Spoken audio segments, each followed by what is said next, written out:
대단히 감사합니다. 이재승 교수님, 이재용 박사님 두 분이 사회를 보신 제1, 2세션이 끝났고요. 종합토론을 시작을 하도록 하겠습니다. 시간이 6시까지밖에 없기 때문에 대략 한 25분 정도 시간이 되겠습니다.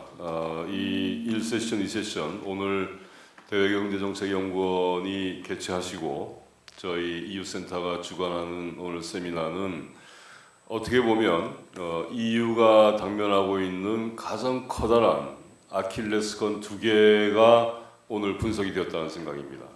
경제적으로 보면 이 유로화 출범 이전에 이 유로피안 커미션의 평가 보고서를 보면 이 유로화 출범은 유럽 경제 통합을 논리적으로 완성하는 그런 작업이다라는 그런 평가를 합니다. 그런데 2008년에 EMU 10주년을 기념하는 그런 유로피안 커미션의 자체 평가 보고서를 보면 후년 그 다음에 그러니까 2009년, 2010년에 나타나는 그런 유로화 또는 유로존 재정 위기에 관한 위기 의식이 거의 느껴지지 않을 정도의 그런 아주 장밋빛 평가를 하고 있습니다. 사실 유로화의 출범 이전에 미국이나 또 다른 나라에서 학자들이나 정책 담당자들의 평가를 보면 좀 비판적인 평가가 꽤 있었습니다. 예를 들면 2000년대 초반에 이제 유로피안 커미션의 어떤 학자들 둘이서 97년, 98년에 미국 학자들의 대략 한 학자 또는 정치가들도 마찬가지입니다만 한 170여 개의 스피치나 논문 이런 거를 종합적으로 평가한 그런 보고서가 나왔습니다. 그 보고서를 보면 미국의 시각은 굉장히 냉소적이고 비판적입니다. 뭐라고 요약이 되냐면 세 가지로 요약이 된다고 합니다.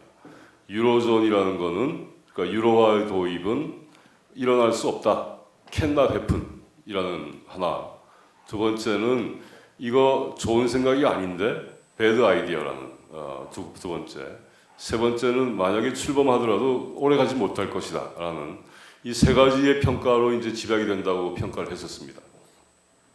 그런데 처음에 대략 한 7, 8년, 9년까지의 유로존의 성과는 그렇게 부정적이지 않았습니다. 상당히 긍정적이었고 그렇기 때문에 2008년에 나오는 EMU 에텐이라는 10주년 평가 보고서는 거기에 입각한 다분히 로지한 그런 평가를 내리고 있습니다.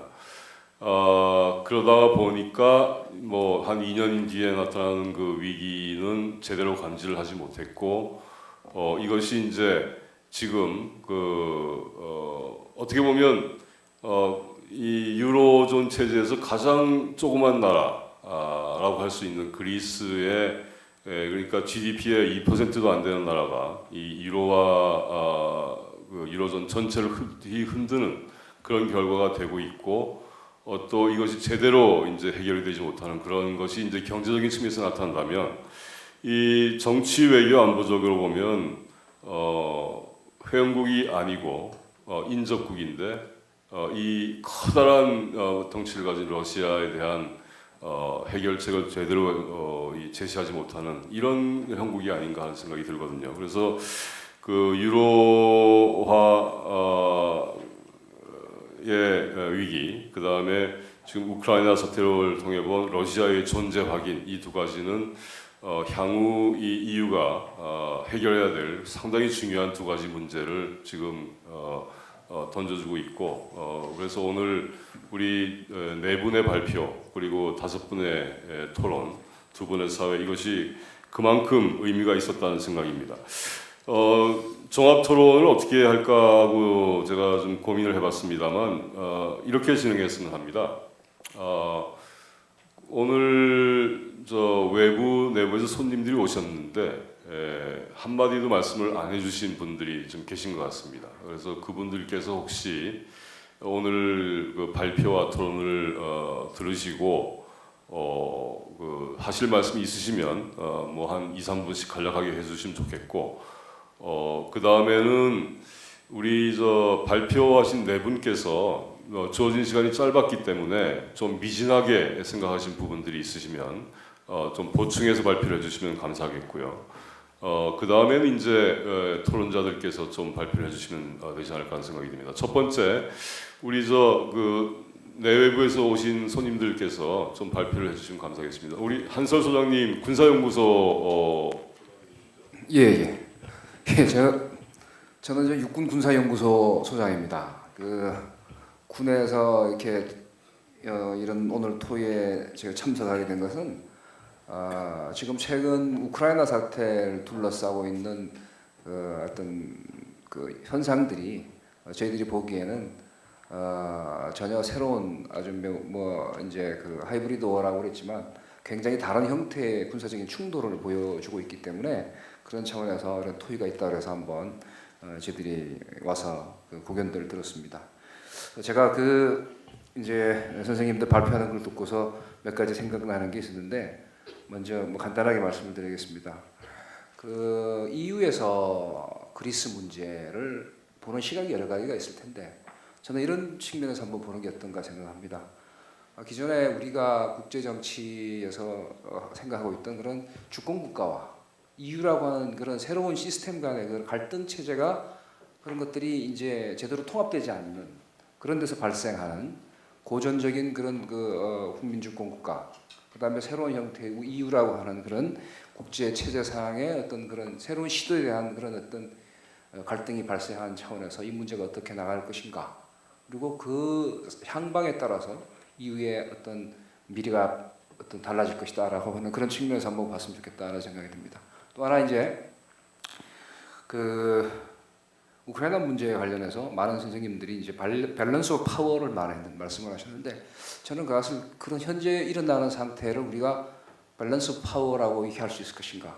밸런스 파워라고 하는 것은 고전적인 의미가 있는데 지금 이것은 사실은 영향력의 재조정의 그 상황이죠. 냉전 이후에 권력의 공백이 국제사회에서 권력의 공백이 생겼고 그것이 영향력이 재조정되는 상황이고 그런 상황이다. 그리고 또 러시아, 소련이라고 하는 그 과거에 그 원심력을 가지고 있던 구심력을 가지고 있던 그런 어떤 체계가 무너지면서 발생하는 상황들이 아직까지 일어나고 있는 그런 연속적인 상황이다라고 하는 측면에서 봤을 때 이것을 과연 새로운 어떤 그 국제 정치적인 그런 차원에서 어떤 현상으로 뭔가 좀 규정을 대야 되겠다 하는 그런 생각이 들었습니다. 또 하나 미국과 러시아의 갈등을 우리가 많이 얘기하고 우크라이나 문제를 보는 시각에서 우크라이나 문제를 보는 시각이 EU와 미국과 러시아가 우크라이나 문제를 어떻게 다루느냐 그렇게 보는데 사실은 우리가 거꾸로 한번 볼 필요도 있다.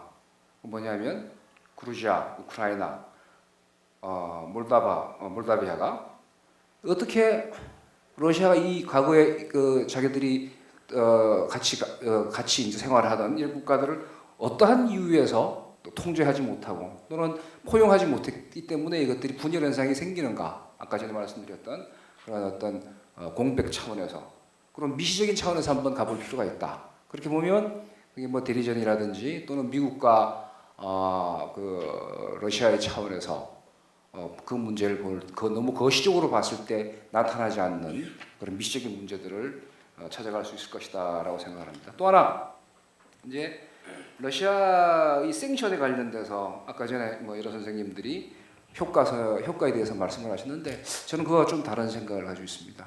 과거에 그 러시아에 대한 생션이라는 것은 뭐 전체주의 국가로서 폐쇄적인 사회주의 국가의 그런 생션이었습니다. 별로 영향력이 있을 수가 없습니다. 그러나 지금은 저는 제가 생각하기에는 그 EU나 미국이나 이런 데서 가하는 이 그 생션이라는 게 굉장히 강력하다라고 생각합니다. 특히 최근에 그 유가 하락으로 인해서 러시아가 경제적으로 굉장히 어려운 상황을 가 있고, 그다음에 또 이 전쟁이 계속되면 전비라는 게 있습니다. 아주 무지무지한 많은 비용이 들어갈 것이다.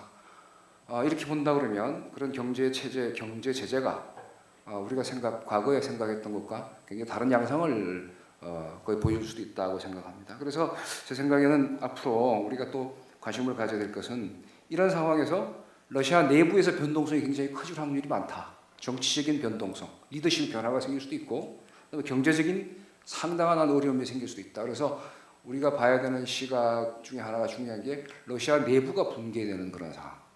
뭐 붕괴라기보다도 굉장히 혼란이 발생할 수 있는 그런 상황에 대해서도 관심을 좀 가져야 되지 않나 생각합니다.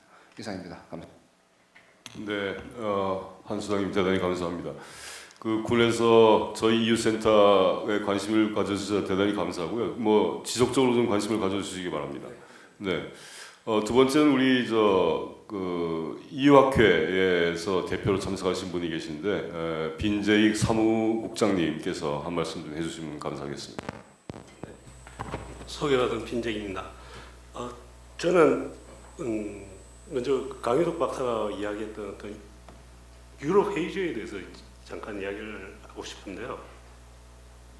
그러니까 유럽 회의주의를 지금 그러니까 강유덕 박사 같은 경우는 유럽의 경기 침체하고 연관을 시켰는데 꼭 과연 그럴까 하는 생각을 하게 되는 게 첫 번째는 이제 유럽 경기 침체라는 것들이 개별 국가로부터 나타나는 현상들이 다 다르고 그로부터 이렇게 충격들이 다 다른 상황에서 이제 경기 침체를 뭐 유럽에 대한 회의주의라는 것들이 나타나고 있고 그 다음에 또 다른 하나는 유럽 내에 그러니까 유럽에 존재하지만 그러니까 유로화를 쓰지 않는 나라에서도 이제 뭐 유럽 회의주의 같은 것들이 나타나고 있다는 점 뭐 이런 것들을 생각했을 때 유럽이라는 것들이 그러니까 유럽 공동체라는 것들이 생긴 지가 꽤 됐음에도 불구하고 여전히 어떤 그러니까 개별 국가의 정치 구조 속에서는 어떤 타자의 역할을 하고 있는 게 아닌가. 그러니까 뭐 급하게 비유하자면 한국 내에서 뭐 북한의 역할이나 뭐 비슷하다는 거죠. 그러니까 어떤 한국 내에서의 어떤 정치적인 그러니까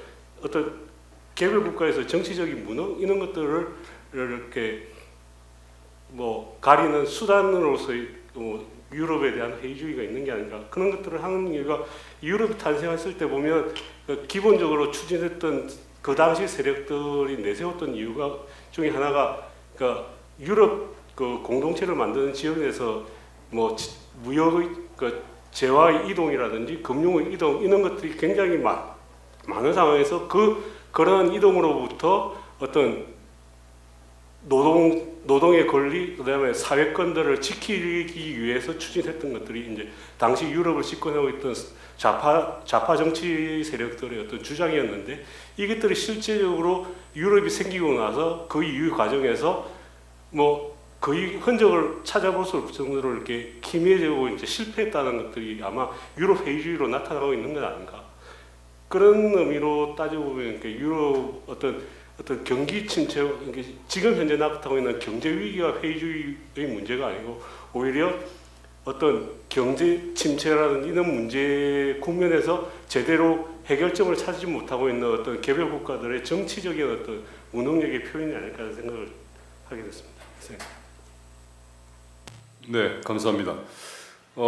수출입은행에서 오랫동안 그 유럽에 관련한 연구를 해오시고 계속적으로 그 EU학회, 유럽학회에서 활동을 해주시는 우리 조양현 박사님 오셨으니까요. 한 말씀 부탁드리겠습니다. 네, 안녕하십니까. 반갑습니다. 조양입니다. 너무 오랜 비슷한 주제, 그다음에 굉장히 좀 무거운 주제, 이걸 가지고 여러 해 동안 이후에서 많은 얘기가 된 것 같은데요. 두 가지만 간단하게 말씀을 드리면 그리스 문제는 그러니까 두 가지 다 제가 말씀드리고자 하는 부분은 우리나라에 어떤 효과가 있고 어떤 영향을 직접 줄 것이냐 그 부분이 사실 굉장히 중요한 부분이거든요. 그래서 그리스 부분은 2010년부터 시작이 돼서 거의 지금 한 4, 5년 지난 상태에서도 계속 지속이 되고 있는데 아까 이제 박 교수님도 말씀하셨지만은 조그만 EU에서 볼 때는 조그만 나라인데 근데 왜 EU를 흔드냐 하는 문제죠. 근데 그걸 과거에 수많은 경제 위기나 그다음에 후발 선진국이나 아니면 이머징 마켓의 경제 위기를 예측하기 위한 여러 가지 프린시플 컴포넌트 어널리시스를 하게 되면은 대충 그 선행 변수들이 여러 가지가 있는데 그 중에 이제 대표적인 것이 재정 수지나 경상 수지, 그다음에 단기 외채, 외환 보유 이런 것들이에요. 그래서 그런 부분을 우리나라도 옛날에 97년도, 8년도에 외환 위기를 겪었기 때문에 그리스 문제는 EU 안에 어떤 EU의 프로텍션 안에서 움직였기 때문에 별 문제가 없지 실제로 EU가 싱글 칸트리로 우리나라처럼 이렇게 따로 있었다면은 벌써 디폴트를 냈습니다. 그리고 EU는 버틸 수가 없죠. 그래서 저기 그리스가 버틸 수가 없습니다. 그래서 그리스가 어차피 협상을 하게 될 수밖에 없고, 즉 외환보유액이 자그마치 뭐 50억 달러도 안 되는 그런 나라이기 때문에 지금 외채가 계속해서 뭐 상환을 하더라도 그다음에 또 차입해서 또 상환을 하더라도 계속 누적이 되는 상황이기 때문에 이게 이제 어떤 시점에서 딱 잘라서 얘기할 수 없는 그런 입장이거든요. 그래서 그리스 문제는 EU가 고민하는 것은 이 나라가 굉장히 큰 나라이기 때문이 아니라 우리나라 입장에서 볼 때도 경제 상황이 나빠지기 때문에 우리 기업으로 볼 때는 조선이나 해운 이런 시장 좀 일련 그런 문제가 있고, 그렇지만 EU 차원에서는 그리스 문제가 하나의 어떤 테스트 베드가 된다. 그렇기 때문에 그리스 문제를 소홀히 할 수 없는 그런 부분이 있어서 우리 입장에서는 반면 교사로 삼아야 될 필요가 있다라는 생각이 들고요. 또 이제 러시아의 문제는 제가 작년에 러시아의 생션을 하는 미 국무부 관계인 책임있는 관계자한테 제가 얘기를 했습니다. 생션은 언제까지 갈 거냐? 답은 없습니다. 그래서 무슨 얘기냐면은 생션의 문제는 과연 뭐 지금까지 나왔던 여러 가지 원인이 있다면 그 원인 문제를 해결하면은 생션 문제 풀리겠죠. 하지만 그 부분은 이제 기업을 하는 입장, 저희 입장에서 굉장히 답답한 게 우리나라 입장에서는 직접적인 타격을 주고 있거든요.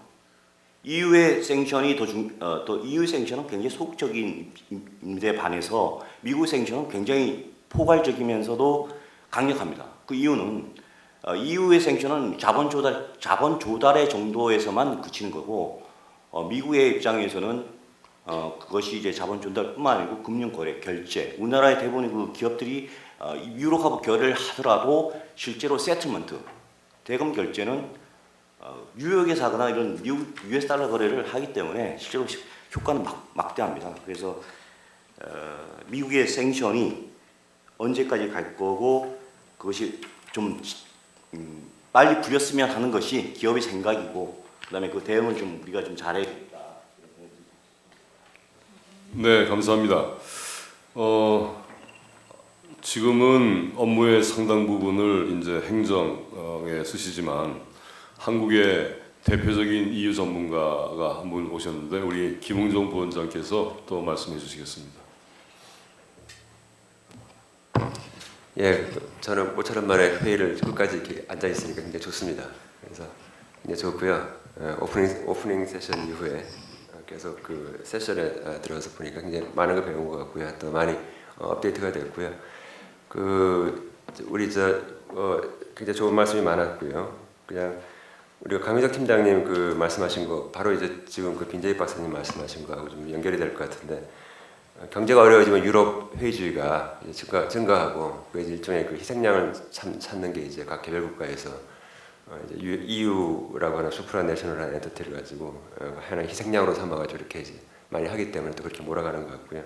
이제 그런 부분에 대해서 이제 그 유럽 쪽 연구하시는 분들은 뭐 옛날부터 많이 들었기 때문에 이제 그냥 그렇게 하는데, 또 다른 분들이 들으면 저게 왜 두 개가 경제 침체 보여주고 유럽 회의주기 두 개 보여주고 나서 두 개의 관계를 갖다 저렇게 하는지 모르겠다라고 이해가 좀 잘 안 될 수도 있을 것 같습니다. 그래서 그런 부분에 대해서 조금 더 좀 자세하게 좀 얘기가 되면 좋을 것 같다는 생각이 들고요.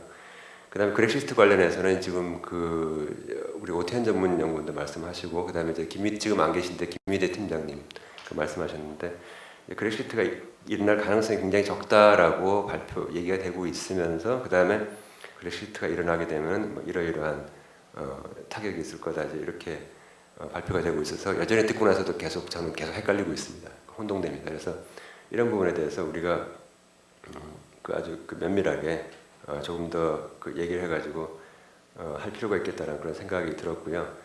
이 문제에 있어서는 그렉시트 관련돼서는 대부분의 유럽 전문가들은 일어나지 않는다는 생각을 하고 있고, 대부분의 경제학자들은 영미권 경제학자들은 가능성이 충분히 있다라고 얘기하고 있는 이 평행선이 지금 3년, 4년, 5년째 여전히 계속되고 있는 것 같습니다. 그래서 인터내셔널 헤럴드 트리뷴이라든가 파이낸셜 타임즈 보게 되면은 제가 아까 말씀드린 대로 그렉시트 5번 일어났을 것 같고요.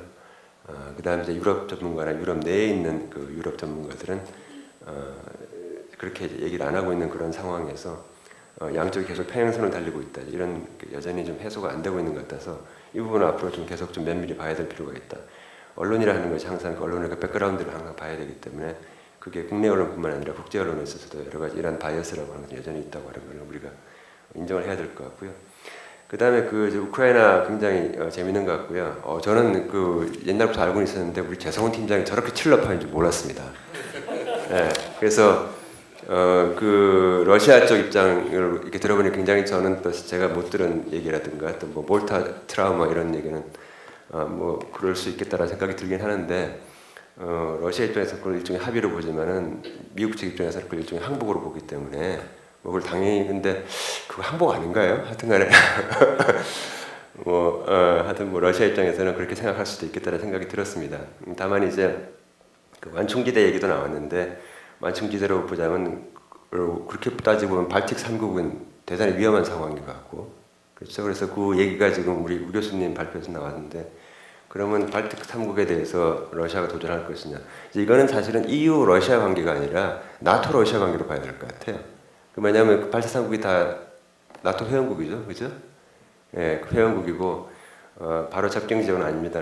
아닙니다만 루마니아, 불가리아도 이제 나토 회원국이고 그래서 이거는 이제 결국 나토와 러시아의 관계로 가지고 세션 이거 가지고 좀 보는 것이 더 직접적인 것 같다. 그래서 오늘 두 번째 세션이 EU 외교 정책과 러시아 관계라고 하는 것이 굉장히 의미 있는 주제임에도 불구하고 여전히 그 뭐죠?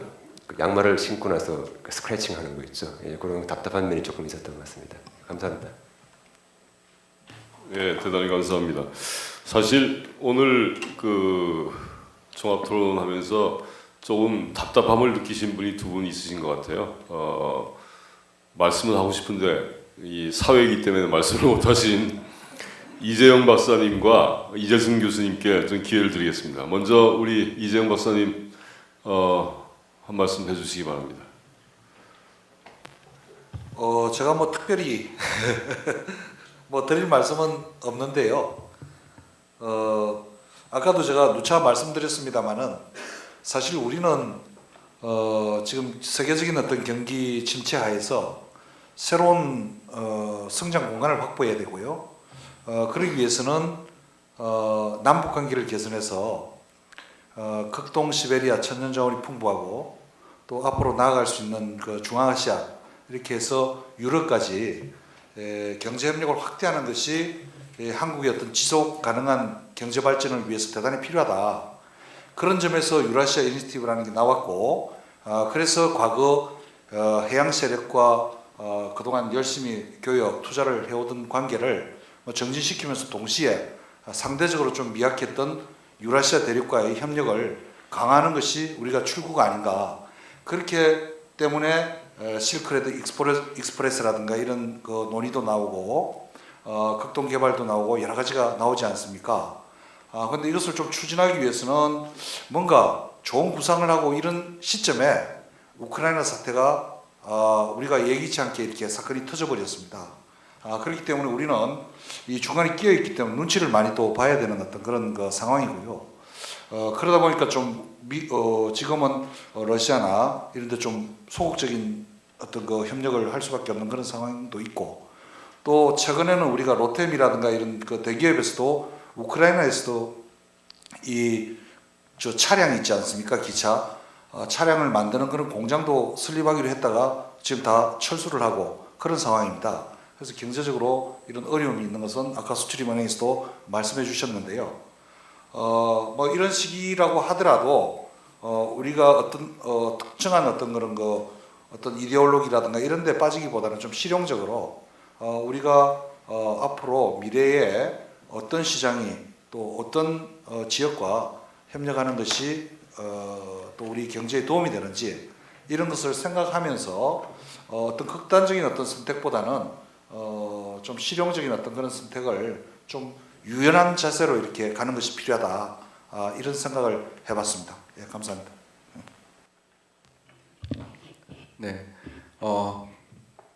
그 키예프랑 같이 일하면서 러시아 팀이랑 유럽 팀이랑 동시에 같이 이렇게 편을 가면서 일부러 그렇게 앉은 건 아니었지만 이게 같은 팀이랑 하는 게 굉장히 좀 이렇게 드문 경우였는데 되게 재밌었어요.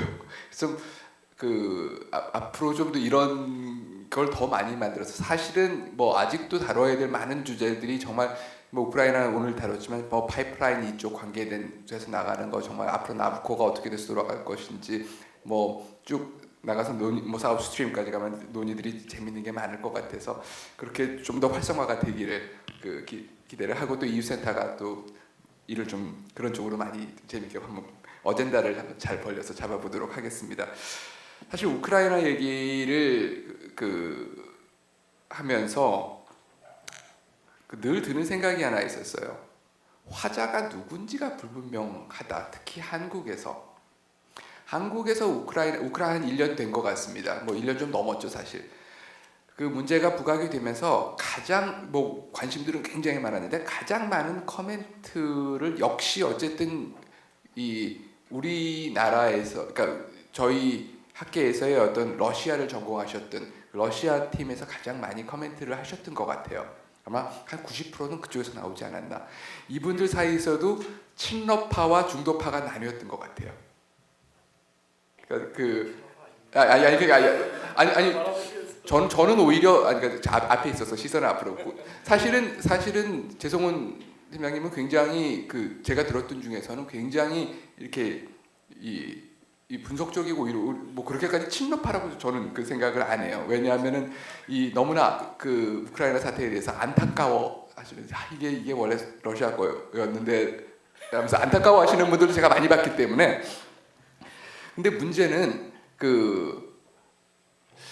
이 우크라이나라는 문제가 단순히 러시아 접경 지역 문제만으로 보기에는 훨씬 더 아주 많은 측면들이 있었거든요.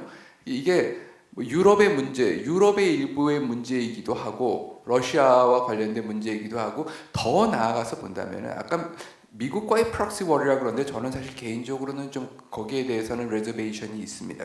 왜 그런지 좀 말씀 좀 이따 드리겠습니다.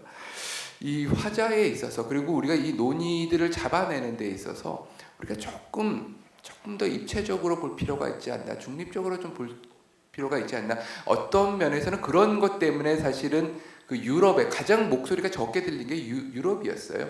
그래서 유럽이라는 관점에서 봤을 때 우크라이나 문제가 어떤 의미를 더 가지고 있는지 우크라이나가 접경하고 있는 바로 이 두 군데를 같이 한번 좀 동등하게 보고자 하는 그런 생각이 있었는데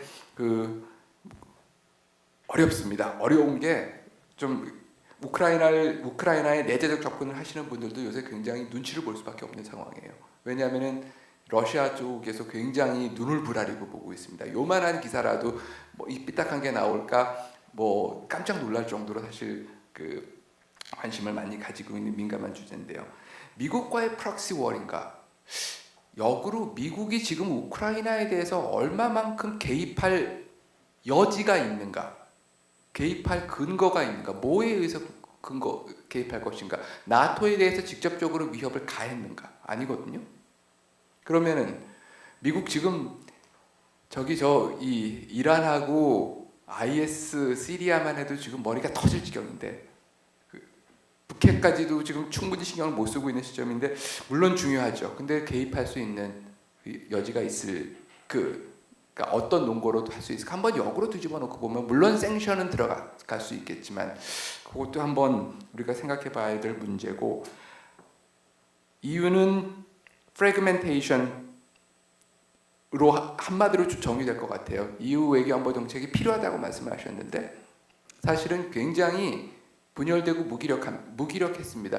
돌아봐야 될 시점 여러 번 있었습니다. 코소보에서 돌아봤었어야 됐었고 이락전에서 돌아봤었어야 됐는데 계속 돌아는 보는데 앞뒤를 치지 이 가운데를 못 치는 그러니까 말하자면 프리벤티브 디플로머시랑 포스트 크라이시스 매니지먼트에 집중하지 이게 발상을 하고 나면은 이 회원국 뒤로 숨는 결국 이런 상황이 계속 반복돼 왔었고 지금 현재 낮은 단계의 생션에 있어서도 벌써 일부 국가는 왜 아파 죽겠다고 이제 난리를 치는 국가들도 굉장히 생겼습니다. 결정적으로 이 환율 문제, 유로화 문제와 관계됐지만 우크라이나를 서방으로 끌어들일 수 있는 유일한 수단이 경제적인 지원 내지는 그 인센티브였는데 2007년, 2008년 이후에 사실은 유럽이 그 역량을 상실했습니다. 자기를 먹고 살기도 너무나 바빠져서 아마 저는 그 부분도 상당히 우크라이나가 서방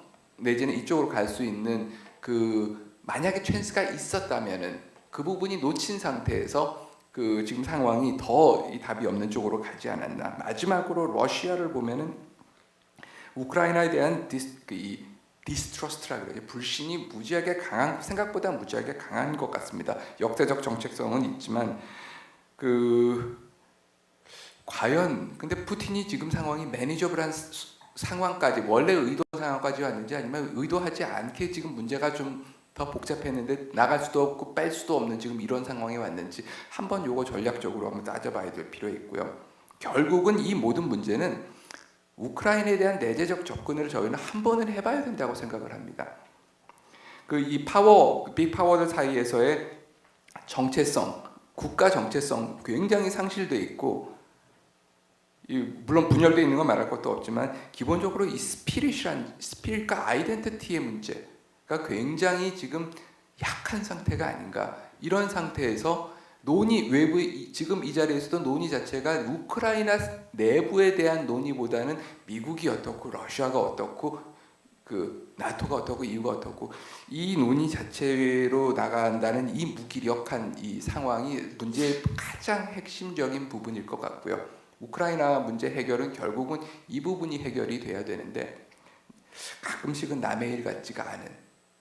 사실 우크라이나에서 군사적으로 관심을 가진다면 저는 북한이나 한국 문제도 무관하지 않다고 생각하거든요. 접경 지역에서 있기 때문에 특히 북한의 문제 같은 경우에 있어서는 역시 강대국 사이에서 살아남아야 되는 나라에서는 자기의 정체성과 거기에 대한 확고한 스피릿이 가장 중요한 게 아닌가 하는 생각을 역으로 해봤습니다.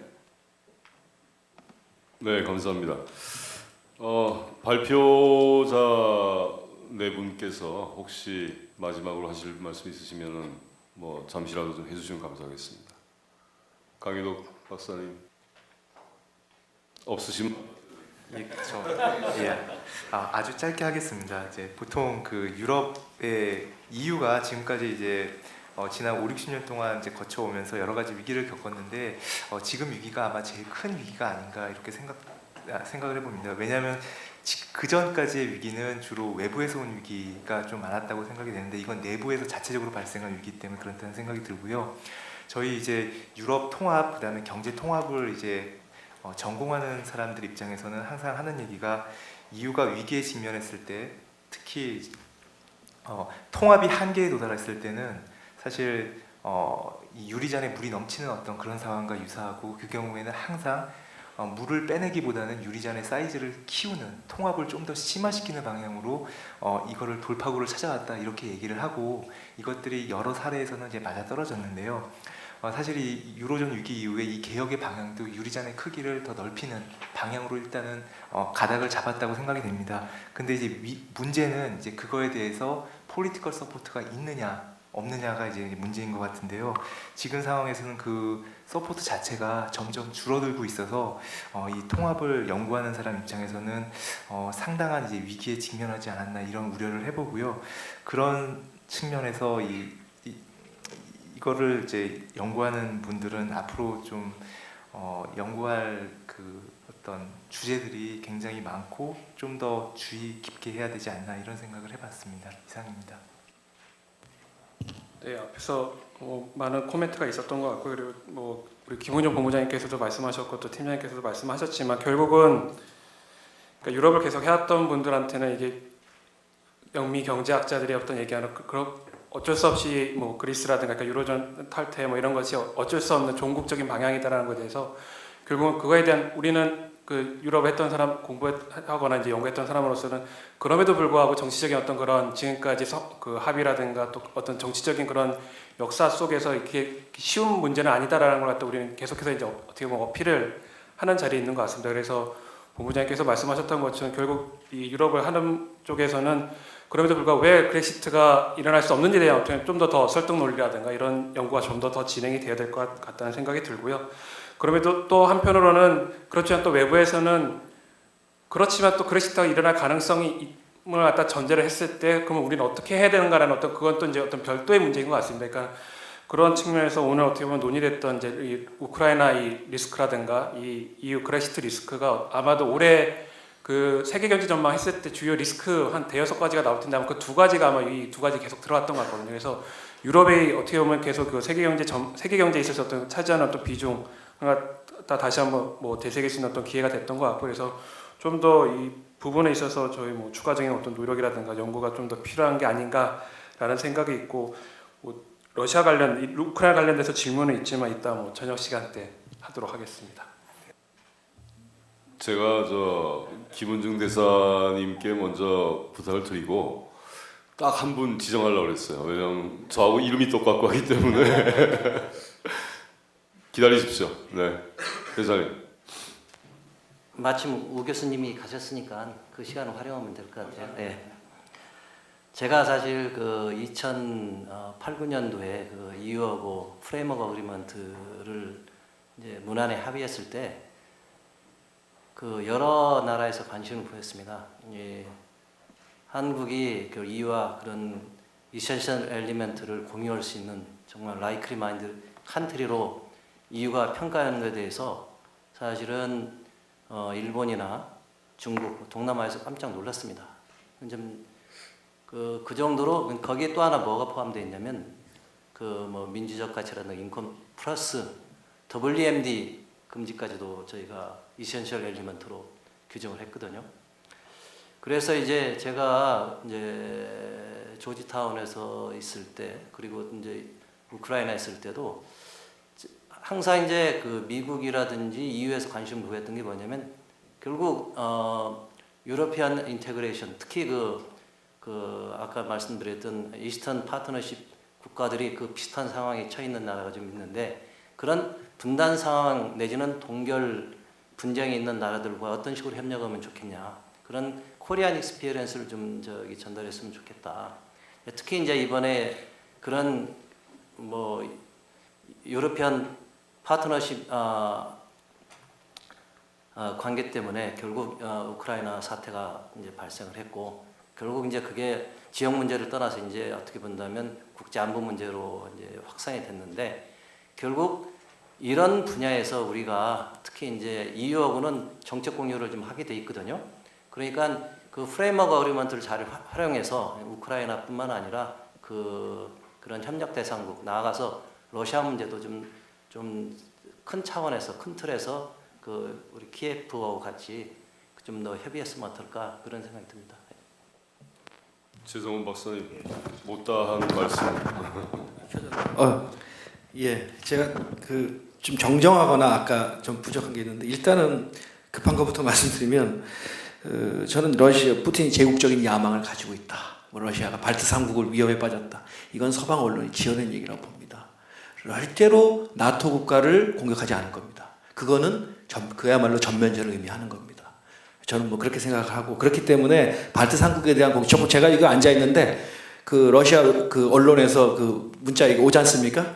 오더라고요. 그렇게 북유럽 국가들이 저 발트 3국을 지킬 것 뭐 이렇게 왔는데 그건 불가능한 이야기라고 보고 그 다음에 이재승 교수님께서 우크라이나의 어떤 선택 이런 제휴협정, 협력협정 취소, 가입 잠정 보류, 야누코비치의 보류 이런 문제에 대해서 사실 그런 선택을 하는 데 있어서 경제적인 요인이 크지 않았나 이렇게 말씀하시는데 실제로 당시 2012년에 0.2%, 2013년에 0% 성장하고 경상수지 적자 엄청나고 경제가 거의 파탄 수준에 있었습니다. 그런데 이제 제휴협정 체결하면서 제도개혁 비용이 약 1,600억 달러 정도 그 소요 2017년까지 된다고 봤습니다. 근데 EU에서 얼마를 지원하겠다고 했냐면 14억 달러 지원하겠다고 했습니다. 이건 황당한 거죠. 이렇게 되면. 그래서 근데 이제 러시아를 야누코비치가 2013년 10월에 비밀리에 2번이나 방문을 합니다. 푸틴은 선물을 주죠. 150억 달러 차관을 바로 그냥 쏴줍니다. 이제 이런 배경을 충분히 봐야 됩니다. 그 야누코비치를 아까 이제 발표에서는 굉장히 친러적인 인물로 하는데 야누코비치는 원래 뭐 친러를 이용해서 수는 있죠. 하지만 이 사람 친러적인 사람이 아니었습니다. 결국 집권한 다음에는 굉장히 균형적인 정책을 폈습니다. 그러니까 이것은 우크라이나 정치에 대해서 사실은 우리가 그냥 굉장히 편견을 가지고 대하기 때문이에요. 이 사람도 러시아를 이용한 거고 러시아도 이 사람 활용해 왔던 것이고 결국에 야누코비치가 그런 선택을 할 수밖에 없었던 그런 배경을 우리가 이해해야 된다고 생각을 합니다. 그리고 또 하나 김영철 부장님께서 그럼 우크라이나 사태 어떻게 될 것이냐 말씀하셨는데 그거에 대한 답을 조금은 드려야 되지 않겠냐는 생각이 듭니다. 저는 러시아가 일단 크림반도 병합을 묵인하는 수준 그리고 남동부에 대해서 어느 정도의 자치권 그래서 러시아의 우크라이나 대외 정책을 제어할 수 있는 어느 정도의 그 지위가 보장될 때라고 생각이 됩니다. 1월에 그 맥케이니 위원장으로 있는 상원 국방위에서 그 미국의 전략가들, 그 브레진스키나 뭐 유명한 전략가들을 모아서 한번 청문회를 했죠. 거기서 브레진스키가 이런 주문을 했습니다. 우크라이나 사태를 해결하려면 우크라이나의 나토 가입을 허용하지 않겠다, 나토 가입하지 않겠다라고 공약을 하고 이 문제를 러시아와 타협을 하자. 이것이 유일한 방법이다라고 얘기를 했습니다. 이 부분을 귀 기울여 들을 필요가 있겠다라고 생각이 듭니다. 예, 이상입니다. 네, 대단히 감사합니다. 오늘 2시부터 장시간에 걸쳐서 지금 이 세션 마치고 그 다음에 종합토론까지 했습니다만 2012년 11월이라고 지금 기억이 되는데 제가 우리 친구하고 커다란 내기를 한 적이 있습니다. 밥을 먹다가 이 그리스의 향방에 대한 토론이 벌어졌는데 이 친구는 미국에서 파이낸스 전공하고 실물 시장에서 한 10여 년간 일하다가 뭐 증권, 선물 이런 거 한 친구입니다. 그러다가 이제 교수로 간 친구이고 저는 이제 뭐 유럽에서 공부하고 유럽 통합을 많이 연구를 한 그런 사람입니다. 이 친구 얘기가 그리스 이거 보니까 1년 내에 탈퇴한다. 저는 절대 그런 일 없다. 1년 이내면. 그래가지고 이제 커다란 내기를 했는데 한 100만 원 내기를 했습니다. 그 100만 원 내기를 하니까 옆에 있던 아주머니들이 같이 이제 부부 동반으로 밥을 먹고 있었는데 절대 안 된다. 100만 원이 뭐 하는 것이냐. 그래서 이제 10만 원 내기를 해가지고 1년 뒤에 같이 다시 한번 모여가지고 제가 밥을 샀는데 저는 안 한다, 안 된다. 그러니까 돈을 받아가지고 이제 제가 밥을 냈거든요. 이런 것 같습니다. 저는 뭐 지금도 그 생각이 확고합니다만 이 유럽 통합, 유럽의 위기 이런 거는 숫자로 분석할 수는 절대 없는 것이다. 그건 절대 안 된다. 물론 지금 어떻게 보면 그렉시트에 대한 얘기가 조금 더 나오고 있고 하지만 사실은 피크는 2012년 8월 정도 아니었나 생각이 됩니다. 특히 이코노미스트에서 그 메르켈 메모랜덤이라는 그런 아주 가상적인 문서를 발표하면서 거기에 보면 메르켈의 어드바이저들이 메르켈한테 뭐 문서를 하나 갖다 주면서 이걸 가지고 우리가 시나리오를 짜야 된다라는 식으로 그리스를 쫓아내는 시나리오를 짜야 된다.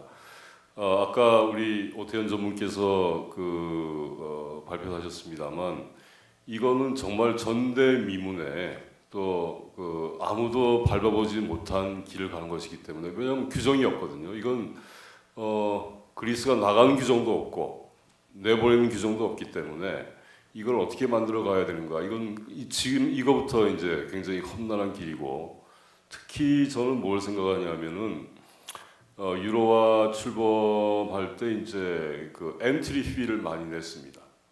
이 유로화를 채택하고 싶은 나라들이 엔트리 피를 많이 냈는데 이 엑시트 피는 훨씬 더 크다.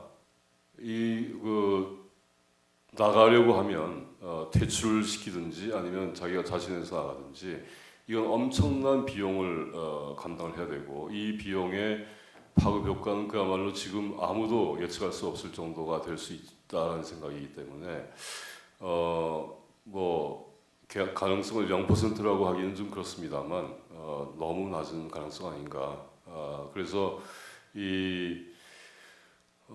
강유덕 박사님 말씀하신 지금 유럽 통합을 좀 더 강화하고 확대하는 방향으로 나가는 것이 지금까지 해왔고 앞으로도 그렇게 갈 것이라고 저는 보고 있는데, 이 외교안보 정책 분야는 제가 뭐 전문성이 없는 분야이긴 합니다만, 이 분야는 그 EU가 이걸 다시 한번 강화시키는 계기가 되지 않을까. 러시아의 존재가 너무나 와닿는 그런 기회였기 때문에 뭐 그건 좀 지켜볼 필요가 있는 그런 것 같습니다.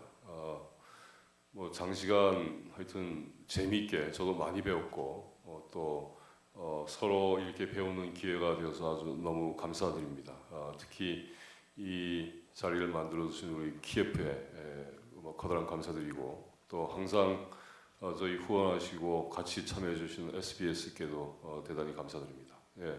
그리고 오랫동안 같이 해주신 청중들께도 대단히 커다란 감사를 드리겠습니다. 감사합니다.